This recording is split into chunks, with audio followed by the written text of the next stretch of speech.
This project is a 2016 GMC Denali. We did several things in this one. We started off with a Compustar T11 remote start alarm. Then we also did a K40 full radar and laser defense system. Then we also did a Moscone 2-channel AS amplifier to run 2 Audison Prima subwoofers that we mounted in custom enclosures on the sides. And we're going to walk you through everything we did.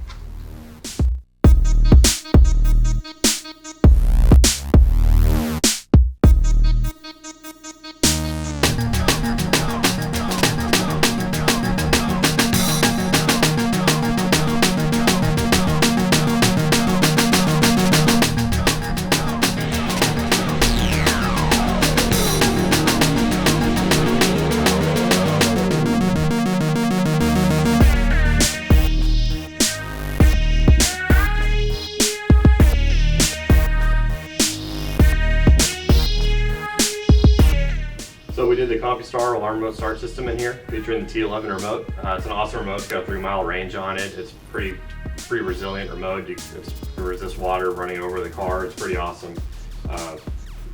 Maintains all your factory features and then some. So it's simple lock, unlock.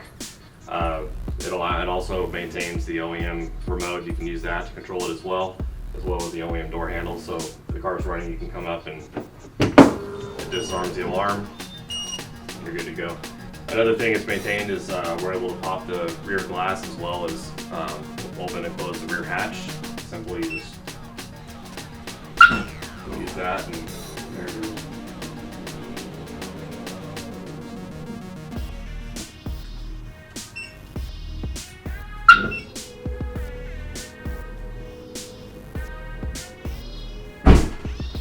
And of course, we also have a remote start in here.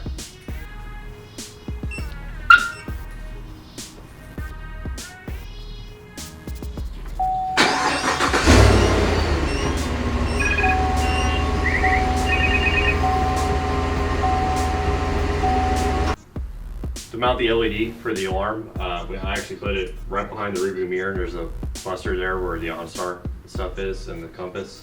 So it's kind of looks OEM, and it's also very visible for anywhere around the car, so people know it has an alarm.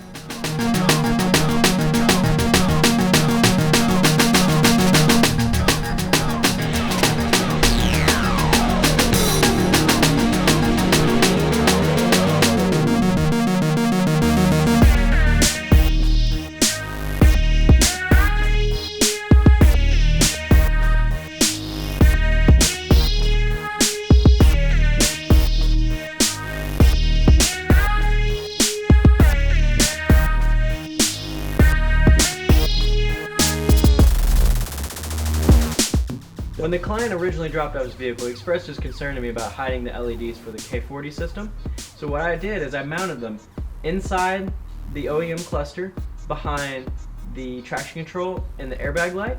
So when the radar is going off, they illuminate blue, but when it's off, they illuminate their normal color as they should.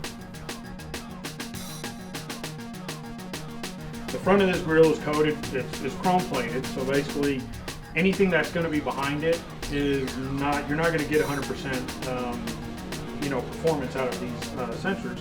So basically what we did, instead of just cutting, notching it out, cleaning it up and sticking them through there, I went with the theme of keeping this look as close as possible, so that way it doesn't look out of place, and at the same time it kind of matches all of the colors and textures that are on the front grille. So what I did was, the front bezel here is 1/8 inch aluminum. So I cut that out. I bent it very slightly to cover, or to actually match the curve of the front grille. Cut it out on the inside, and everything else on the back side is 100% acrylic. So everything is cut out in acrylic in the back. It's bolted together. So I threaded out, where everything went together. Then it's epoxied to the grille itself. So I had to prep the grille itself. I had to remove some of the chrome, get it down to plastic, and have it attached to there. So basically they're parallel.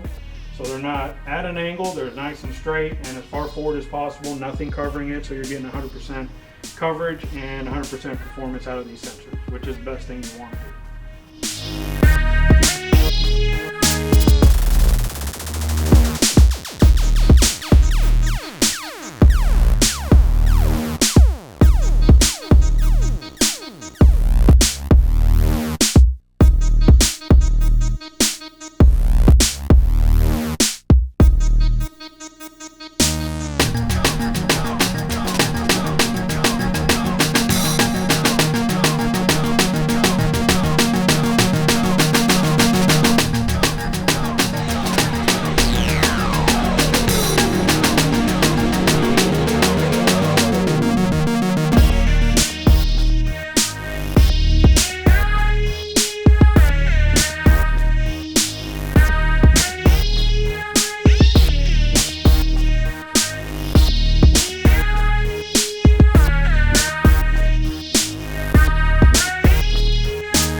a couple of Audison Prima subs, one on each side, 10-inch.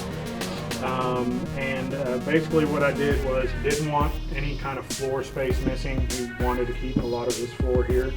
So what I did was we were going to put them in the back windows, but he wanted it to look factory and also kind of cool. So basically the look that I was going with obviously is matching some of the colors as close as possible, but the grills that are already in the door basically mimic the grills that are on the woofers themselves. So on the doors you'll see that there's a kind of a chrome trim around it with this weird looking kind of sharp edges around it with the same matching grill pattern on it. And instead of using the bows, we use Audison logos on the grills themselves. So basically they're tied together down at the bottom.